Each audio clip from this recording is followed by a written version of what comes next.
All right, good morning. We have 30 minutes, so I'm going to start a minute early so we can get as much time as we can with this great panel.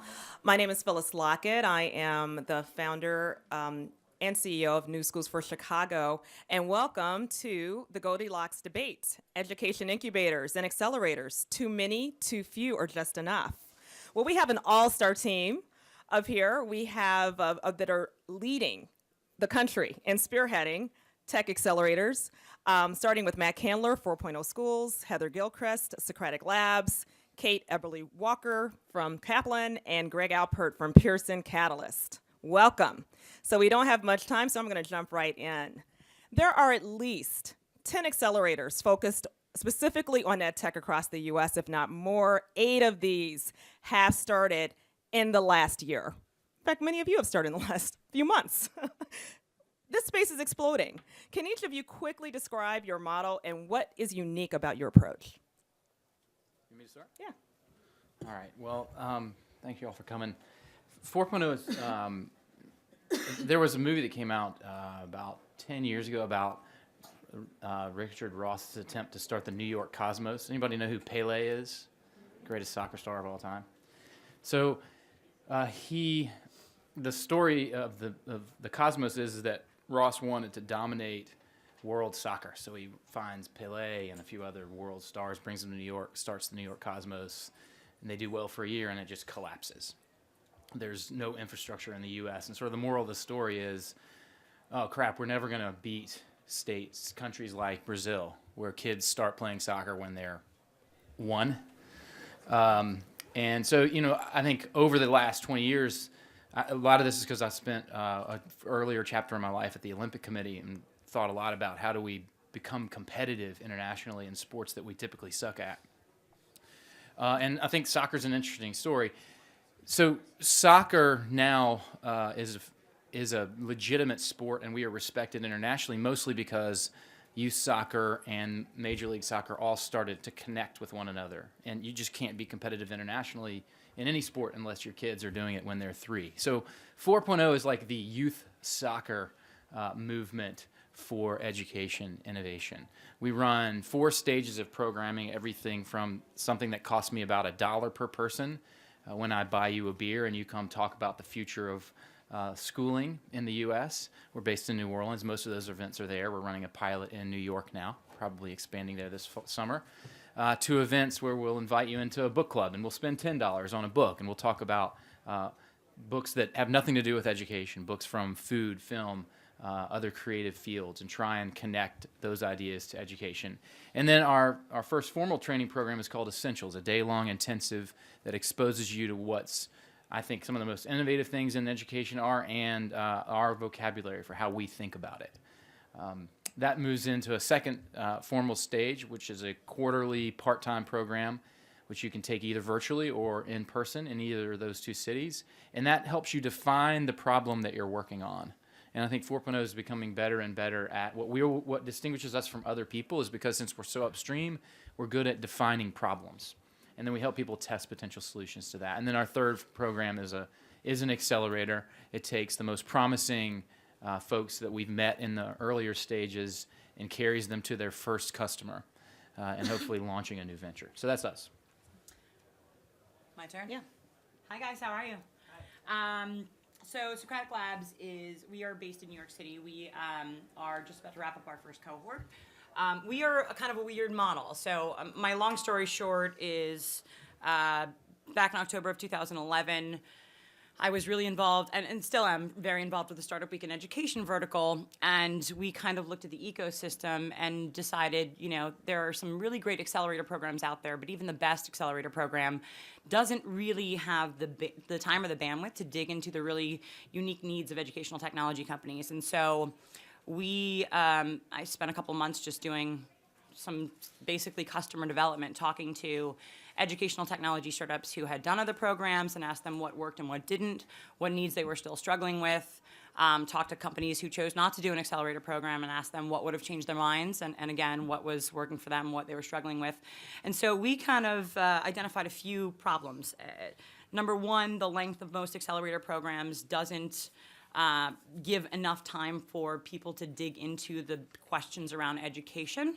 A regular program just doesn't have the bandwidth to dig into like cognitive science when it's relevant, or educational policy, or how to work with districts. And so we realized that we had to kind of set up a three-pronged entity. So we're part accelerator, but our program's a little bit longer and more curriculum intense. We actually work with New York City schools and a bunch of other entities too. So we dig in on that side, really learn how to solve the right problems for schools. We also knew that we had to have a persistent ecosystem, because educational technology companies, most of them, as many of you know, don't really get to an interesting inflection point in 3 months. And so we knew that we had to have a persistent community for them to keep coming back to and call home for as long as they needed some support. And so in addition to our 8 companies in our alpha cohort, we also have several who are co-working around us and collaborating with us as well.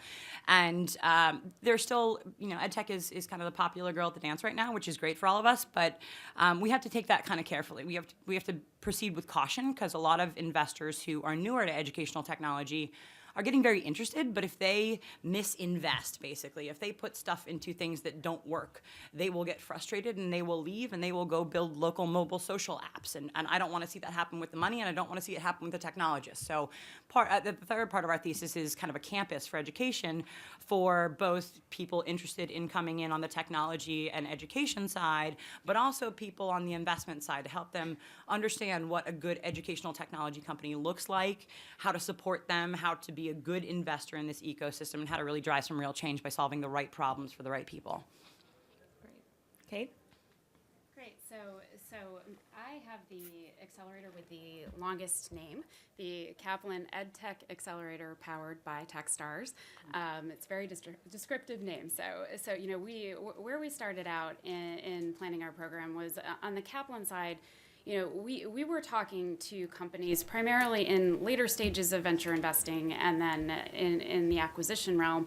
And what we were finding increasingly was, we were meeting a lot of startups in education technology that had gotten funded and were building great products, great services, and they were hitting a point where they just couldn't scale on their own. And we came to realize that it's hard to become a scaled education company. And we felt like, from Kaplan's standpoint, we have a lot to offer and a lot to help, and we felt like we could help some of these companies at the start, kind of break through and get that access, whether it be access to our students or our instructors or our corporate partners, our institutional partners. We felt like between our mentors and our experience and the access that we could bring, we could help some of those companies that were great but not breaking through, kind of break through the market. And we feel like, education is unique in that way. It is really hard to scale. So from our perspective, that was what we wanted to do. Now, where we didn't feel like we had the expertise was in taking startup teams and quickly building great companies out of them. And that's why we turned to Techstars and formed this partnership and brought them in to do it together. So, what Techstars has is a great proven program for taking teams across all industries and quickly forming and building great businesses. So they're going to be doing that, bringing all of that expertise. Kaplan will be layering in the education-specific advice, and we'll be doing that this summer in Kaplan's New York office. So it'll be co-located with the Kaplan business starting in June. And we're still in the application period now, actually, through this Friday. And it's actually been amazing to see the volume of applications and the quality of them as well. I mean, we're just meeting an incredible number of great companies, so we're really excited for the program to get going. That's great. Greg? Okay. So we're a bit later stage than these guys. We're not a pure incubator. We're not looking to incubate concepts within Pearson at this point in time. What we're really doing is we're looking for companies that already have traction, that have product market fit. And then once we've actually identified challenges internally, business opportunities that we're looking to solve through partnerships. So we've identified those. We've also had startups applying at the same time. And now we've filtered down those startups into different categories that are solving those problems. And then within the Pearson program, there's 3 distinct phases. So there's the planning phase. Once we select a company and they become part of Pearson Catalyst, they're going to work very closely with the brand, and they're going to determine what a pilot could potentially look like. So that's the first phase. The second phase is all about building, and then that's the longest part of the program. So they're going to build their concept during that part of the program, and then finally the end is about the wrap up, and they're going to determine how they can move forward with Pearson after the program ends. So we expect the startup and the Pearson brand to figure out what a partnership really looks like, and hopefully the relationship will extend beyond the 3 months. And Greg, your application's closed today, right? How many did you get? So We got several hundred. Yeah. Awesome. So yeah, today's the last day for startups to apply. That's awesome. You know, critics argue that we don't need more ideas or accelerators, that there is no lack of good ideas or number of innovative solutions out there. The issue is adoption. What's your response to that? I think that's completely ridiculous. Sorry, That's why it's a debate. Yeah. So I mean, I lean on Clayton Christensen here. Right. I think if you've not read Innovator's Dilemma, I still say it's his best book. He breaks down innovations into two categories. One being sustaining innovations, which make the existing model more effective, more cost-effective, more profitable to the deliverer, and disruptive innovations, those that dramatically change the landscape, bring new people into the equation. If you think that schooling just needs to sustaining innovations, then absolutely. We don't need more ideas. We need to scale what works. If you believe, like I do, that we are 100 years past the utility of the current model in the U.S., that the industrial age concepts that we have, almost every single school building in this country is built on, are out of date and they're obsolete, then we're at an inflection point where none of us can predict what school could or should look like 10, 20 years from now. I have a 7, 5, and 3-year-old. I have no idea what kind of jobs they are going to be able to pick from when they graduate college. And that terrifies me. And I have been working in this space for 20 years. I have no idea what school is supposed to look like 20 years from now. So my perspective is that we need disruptive innovation. And this means tremendous rates of failure, tremendous rates of experimentation. And if you divide the $600 billion industry amongst the 10 accelerators and say each of you is responsible for $60 billion worth of innovation and radical change, that still seems like a pretty small number. So yeah, I fall into the camp of as many people trying genuinely disruptive things as possible. That's great. Anybody else want to comment on that? Yeah, I mean, I totally agree. Am I live here? Okay. I am live. Yes, the mic is now catching up with me. I agree. I think that not only do we need more ideas, we need better ecosystems to help foster those ideas. And I think for a long time, the whole reason we set up Socratic Labs was because we saw a lot of isolation and lack of communication between educators and technologists, and just misunderstanding of what problems really were. And so I think that's why we have this kind of funky hybrid model, and what we're doing is so that we can basically develop better lines of communication. And so, yes, we are fostering a group of 8 amazing companies right now, but the goal of the ecosystem is to help broaden the funnel and get even better ideas in the next cohort, so that we're growing better education entrepreneurs from the ground up by just giving them an ecosystem to plug into. And this is why, we work with the 4.0 gang, we work with Pearson Catalyst, we collaborate with a bunch of people around the country who kind of believe in this multi-stakeholder conversation philosophy, where you can't give a couple $1,000s to a couple of technologists and put them in a room for 3 months and expect something magical to happen for education. We have to create these more robust ecosystems where there's a better dialogue going on all the time, and we're constantly engendering better and better entrepreneurs and better ideas. Yeah, let's talk about that. Let's talk about that for a second, because I was talking to a venture investor yesterday, and he said that he frequently sees multiple companies with the same idea. And that what a waste of resource and talent that is, especially given, it's really tough to get really smart computer scientists and technologists in the education space anyway, given all the challenges, right? So how can you guys work more effectively together to avoid that overlap and really direct the talent to where we need to drive the change in education? Yes, I've actually got a thought here. A couple months ago, sorry, Heather, to cut you off. So a couple months ago, I saw Liz Arney from Aspire Public Schools posted this blog, and she talked about a problem that she was experiencing within her schools. And she listed, here's exactly the problem that we're experiencing. Here's what we need solved. And if someone out there is willing to work on this, we'll give them a place to beta test. So I thought that was great. And I don't know if there's someone else out there doing this. I'm sure there is. But I would love to see the innovative charter schools working together, identifying these problems and saying, hey, work on this, and we're going to give you a place to actually test it. Awesome. Yeah, on that note, I think that's one of the really cool things. Where's Stephen? Where are you hiding? There he is. So Stephen Hodis runs Innovate NYC Schools, which is part of the iZone in New York City.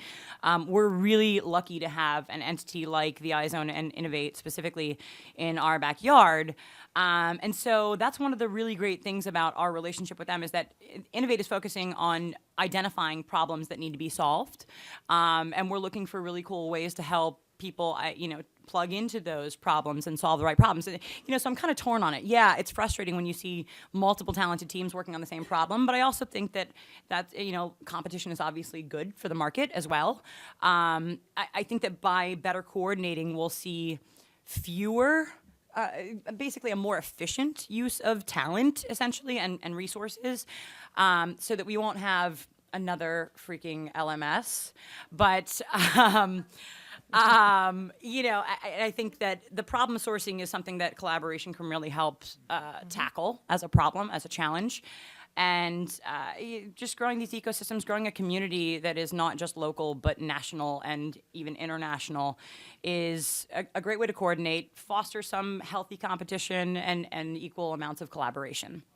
Yeah, I mean, I think your point on, a little competition is healthy. I think I really believe in that, and we are definitely seeing this phenomenon or trend of, in our application pool, we're seeing pockets of, all of these 20 teams are trying to do similar things, or they're, maybe in slightly different ways trying to get at the same market problem. And what it's highlighting for me that's meaningful is that, I believe in sort of the market momentum, and if 20 teams all are pointing to the same problem and trying to figure out ways to solve it, then there's something real there. And in many cases, when you're trying to form a new industry or piece of an industry, it's a good thing to have more than one. I mean, you can have more than one company in the same industry, right? And especially when you're starting out small and you've got a ways to go, I think it actually helps their businesses to have a few others, gaining legitimacy and establishing that, you can build a real business and there's a real need in this area. I want to build on that. I do think that there's it's absolutely, there's pattern recognition that comes from letting people fight it out. I also think that let's acknowledge that there's an imbalance in I think there's an imbalance in our understanding of the sources of capital available. I think philanthropists are at fault here, and I think venture capitalists are just damn good at their job. But we've created a world where a lot of folks think that that's the only source of capital. A lot of accelerators are built on the requirement that essentially if you're not on a hockey stick style revenue track, then you're not valid. And that's cool. That's totally cool for that accelerator to be that way. But one of the reasons why we've tried to live upstream of that, it really meeting people before they've decided what kind of company they're going to start, and therefore what kind of capital they need, is to push the conversation. I want more people bootstrapping and credit carding their startups than we have now. Because I don't think that every business, because every problem that we have in education is not suited to an organization funded by venture capital. You heard Jim Shelton talk about this. Some of these problems are deep and nasty and messy and not sexy and slow. And we need slow, patient capital to do that. If I'm a venture capitalist, I need to be fast. That's my model. But I think that with an acknowledgement of lots of things failing comes an acknowledgement and an ownership as an industry of saying some capital needs to be slow enough to let someone figure out what the root cause of that pain point is. And if it takes more than 2 months to get some revenue and get to the edge of the hockey stick, then we need capital that's willing to do that if we're honestly trying to change the whole thing. So. All right, I'll be sure to tell that to that Yeah, venture that'd be investor next time I see him, Matt. But speaking of which, it does take a long time, right? It's painfully slow to get to a transformational learning product of what we need to do, right, to change the future of education. Some things are, some things so again, aren't. a 3-month accelerator is not going to do that, right? So how, again, and I know you touched on a little bit of this, Heather, but what are you guys going to do to address that, right? Like when Steve's trying to bring in, right, a transformative project for New York City schools, it's like, this is we don't have that long, not only from a time standpoint, Yeah. from a student learning, but also for the return. So again, two questions. Yeah. One about sustainability from your I model actually think standpoint as well, right? You're hearing it from all of us. You know, we refer to 4.0 is not an accelerator. 4.0 is a community. It's a community of people who are curious about what the future of education is going to be.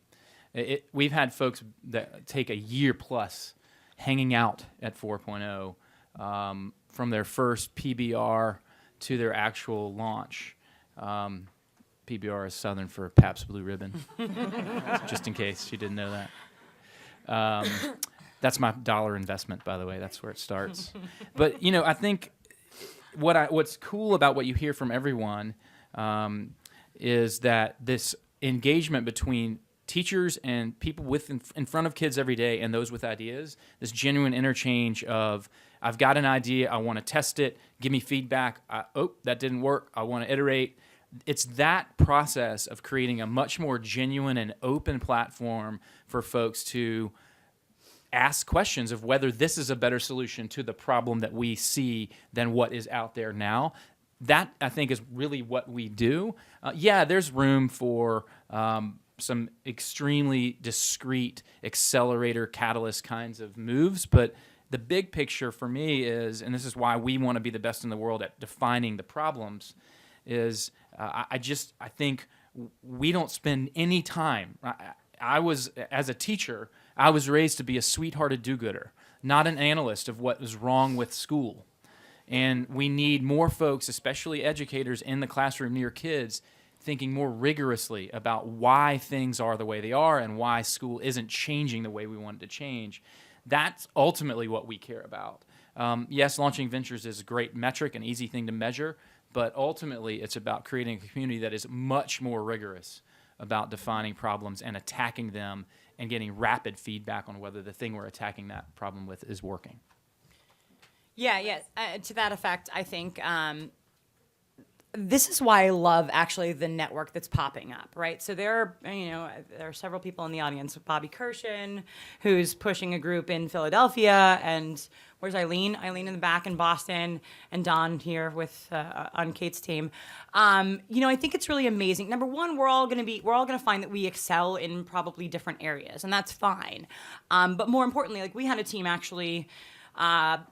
A friend of mine identified from a hackathon essentially in Chicago, introduced them to me. They came to New York, spent a week with us. We loved them, but they were waiting on some technology that wasn't live yet. And so they were a little too early for us. So we recommended them over to 4.0 schools. And I think what we're seeing now is, we can meet more passionate education entrepreneurs where they are and give them the resources they need. And so, our bifurcated model is, the accelerators for those high growth companies that might look more like hockey stick, but the community, if it's too early for us, then we send them off to like 4.0 schools or refer them over. And if they are ready for us, they don't necessarily have to be venture businesses. They can come and they can co-work with us and they can take classes with us and they can participate in the ecosystem.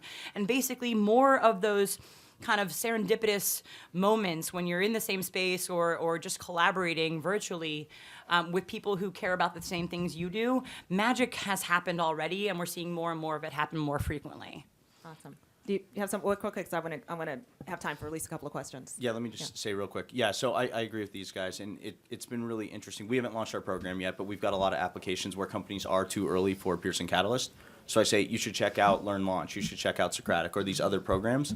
And then I think we also have a unique opportunity at Pearson Catalyst because we are looking for later stage companies that have traction. Then at that point, we can help them grow and scale pretty quickly. That's great. Question? Yesterday, Jim Shelton pointed out two really important issues that I don't think any of you have mentioned, but he said that we're funding too many entrepreneurs and that his concern is, one, that they don't have any research connection to research. So I'm very interested in the research to practice and how you all are addressing that. And the second thing he said was that the investors getting into this business are investing, they're not knowledgeable investors, and they're basically investing because they've got a sister who's a great teacher. Well, there's nothing wrong with that, but that's not the way to invest. So I'd like you to comment on how your approaches are addressing those two issues. I'm from Penn, where we're doing something with Heather, and we're working to look at this ecosystem. And we're really interested in the research to practice question. And we're also interested, as is New Schools Venture, in how do we give the investors out there a better knowledge of this space. Yeah, if you guys don't mind me tackling that first. So I think these are all problems that we've actually kind of wrestled with for a while too. So Bobby and I agree on this as well. So we actually have been working really closely with the Ed Lab at Columbia Teachers College to do some of that stuff, digging in. They have a really great tool they've built called Research Broker that we've been kind of passing around to our friends. And I knew it was a successful introduction when I had introduced them to 4.0 schools, and they reintroduced them back to me. So Still working on that. hey, that's when you know it's working, right? So I think it's important, and not every educational technology company has to be research validated, but I think a lot of things that are going into K-12 do, or at least need some proof of efficacy.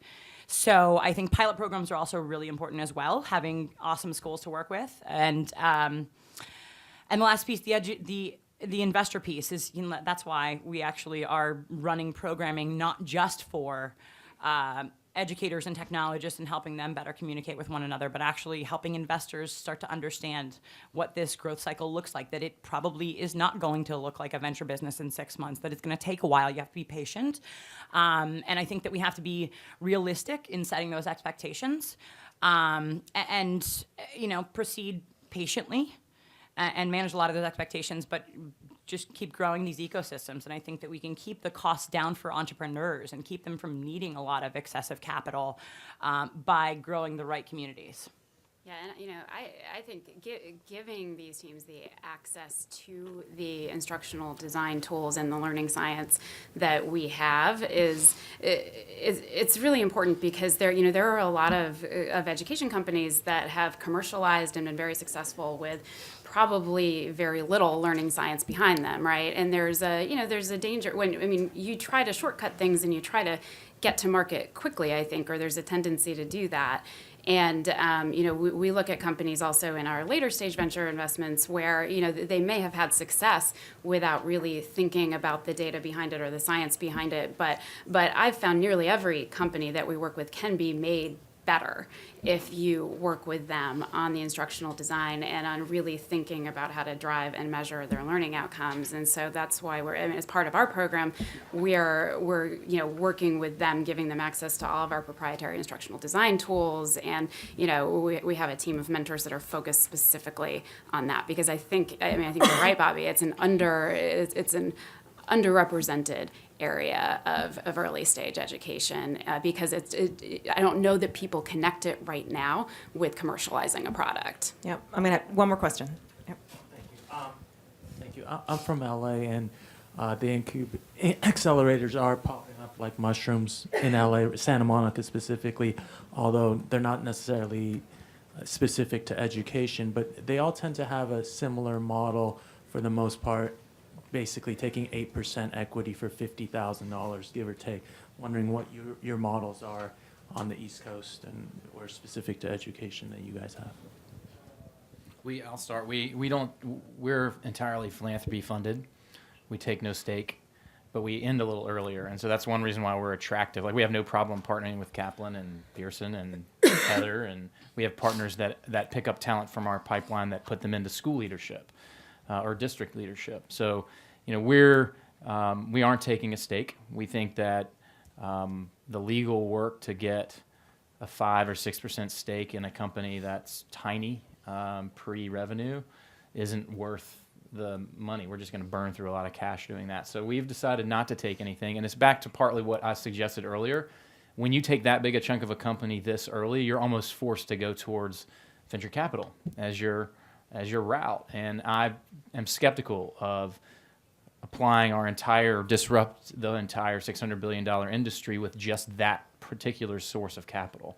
And so for me, I've chosen not to take any stake. It makes my job of raising money harder, but it allows me to be completely agnostic about, and I think have more clarity about which company needs which type of structuring. We intentionally actually set up as a for-profit, and it was a debate that we had for a really long time. But part of our mission, and I know that we kind of share this philosophy, is that we wanted to show great educators who are solving big problems that there is a viable career path in solving problems for other educators. And so we felt like for us in New York City, we had to kind of practice what we preach. We couldn't say do as I say, not as I do. So we do 15 to 25K investment up front for 6 to 7% equity, and we're now putting together follow-on funding as well for the companies that we'll be offering moving forward discretionarily. Great. Kate? So we decided for the Kaplan Techstars Accelerator, we decided that it wasn't really the right thing to do for these companies to have Kaplan take a stake up front and go on the cap table, because without even knowing which companies these are going to be and where they're going to be in the competitive landscape, they may or may not want a strategic owner on their cap table up front. So we decided that Techstars would do its standard program investment of $20,000 for 6% and take that founder's equity, and Kaplan doesn't take a stake. So we provide 10K, and we don't take an equity stake in the companies. We're hoping to form partnerships with the companies that come into our program. Awesome. Michael Crow said yesterday that we need thousands of technology tools to address the challenges plaguing the crisis in education in our country. And I do believe that this group of leaders up here, Eileen Rutten and others who are really honed in and focused on this, are going to usher in the learning tools that are going to transform our country in education. So thank you all so much. Please give them a round of applause. Thanks, Will. Nice job.